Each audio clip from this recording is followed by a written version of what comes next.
বিশ্বকৰ্মা পূজা আগত আমাৰ যেনেদৰে নিয়ম পালন কৰা হয় এই বছৰো আগৰ দৰে নিয়মবিলাক পালন কৰা হৈছে, কিন্তু এটা কথা হ'ল কি তেখেতক মানে বৰ এসপ্তাহৰ ভিতৰত ইয়ালৈ আনি আয়োজন কৰাৰ কাৰণে অকমান আমি মানে দুখী দুখী লাগিছে আৰু লাগিলেও কিন্তু উপায় নাই।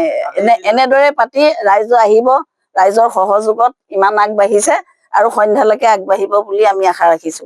আমাৰ এই পূজাভাগী মন্দিৰভাগী 1993 চনত স্থাপিত হৈছিলে, কিন্তু ভাৰতীয় ৰাষ্ট্ৰীয় চাইলেঞ্চযুক্ত ৰাষ্ট্ৰীয় ঘাইপথে আমাৰ তেখেতৰ মন্দিৰটো উচ্ছেদ কৰাৰ পিছত তেখেতক স্থায়ী হিচাপে প্ৰতিষ্ঠা কৰিব নোৱাৰাত হঠাৎ আমি ইয়াতে আনি পিনাই অস্থায়ীভাৱে ইয়াত ৰাখিছোঁ।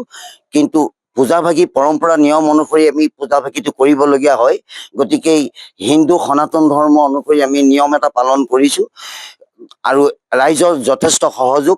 এই সহযোগত আমি আজি পুৱাৰ ভাগতে অলপ সোনকালে কৰিবলগীয়া কাৰণে আমাৰ এই গাঁৱৰীয়া সমাজত অকণমান ৰাইজ আহি পোৱা অকণমান পলম হয়, কিন্তু ৰাইজৰ যি সহযোগিতা পাইছোঁ আমি সকলোকে ধন্যবাদ দিছোঁ।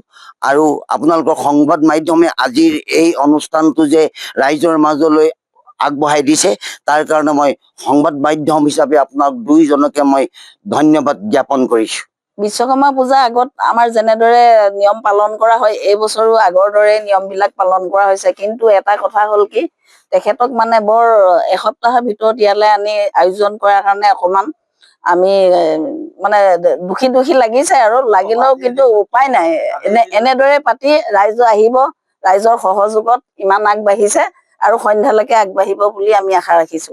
আমাৰ এই পূজাভাগী মন্দিৰভাগী 1993 চনত স্থাপিত হৈছিলে, কিন্তু ভাৰতীয় ৰাষ্ট্ৰীয় চাইলেঞ্চযুক্ত ৰাষ্ট্ৰীয় ঘাইপথে আমাৰ তেখেতৰ মন্দিৰটো উচ্ছেদ কৰাৰ পিছত তেখেতক স্থায়ী হিচাপে প্ৰতিষ্ঠা কৰিব নোৱাৰাত হঠাৎ আমি ইয়াতে আনি পিনাই অস্থায়ীভাৱে ইয়াত ৰাখিছোঁ। কিন্তু পূজাভাগী পৰম্পৰা নিয়ম অনুসৰি আমি পূজাভাগীটো কৰিবলগীয়া হয়। গতিকে হিন্দু সনাতন ধৰ্ম অনুসৰি আমি নিয়ম এটা পালন কৰিছোঁ আৰু ৰাইজৰ যথেষ্ট সহযোগ।